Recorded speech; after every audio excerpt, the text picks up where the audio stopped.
P.F. Chang's has its second new CEO this year. Bifurcated consumers are impacting sales results, and Red Robin's executives are optimistic despite falling revenue.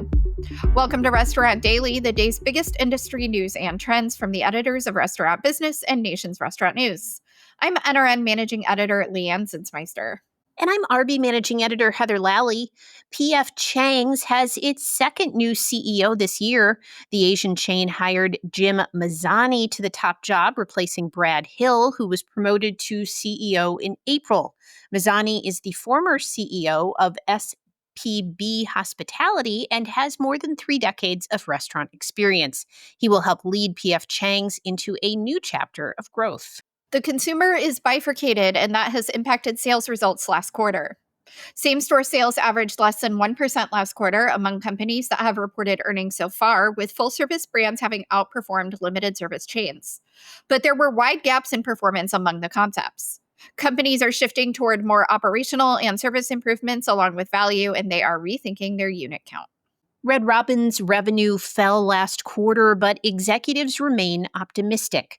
The casual dining company is in the early innings of executing on its first choice turnaround plan, first announced in July, as a continuation of the company's North Star plan from 2023.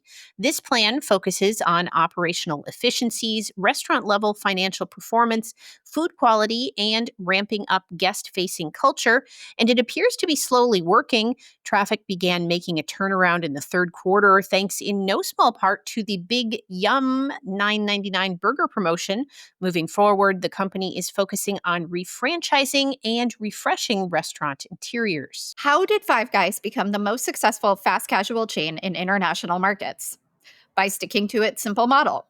The Virginia-based burger chain has, throughout its history, maintained a simple menu with only one major product introduced in shakes more than a decade ago. The company has kept this simple model outside the U.S. with few toppings and no new products. The company last year generated more than $1 billion in system sales outside the U.S. and as such has won the Restaurant Business Global Restaurant Leader of the Year award. Heritage breed chicken is powering the menu at Cafe Vivant. The Menlo Park, California-based restaurant is helmed by Chef Jared Wentworth, who partnered with a nearby regenerative farm to raise and supply several breeds.